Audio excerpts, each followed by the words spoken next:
20 दिवसानंतरही गृह खातं कोणाकडे हे ठरत नाही.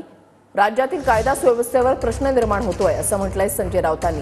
राज्यातील कायदा सुव्यवस्था उद्ध्वस्त झालेली आहे अशा शब्दात संजय राऊत यांनी टीका केली आहे.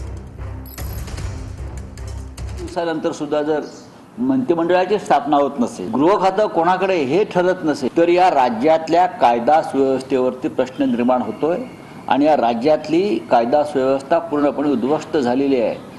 बीड जिल्ह्यातल्या केजमधले एक सरपंच संतोष देशमुख त्यांचं अपहरण झालं आणि त्यांची हत्या झाली. हे आमदार योगेश टिळेकरांचे एक मामा आहे सतीश वाघ म्हणून, सकाळी मॉर्निंग वॉकला गेले, त्यांचं अपहरण केलं आणि त्यांचा मृतदेह सापडला.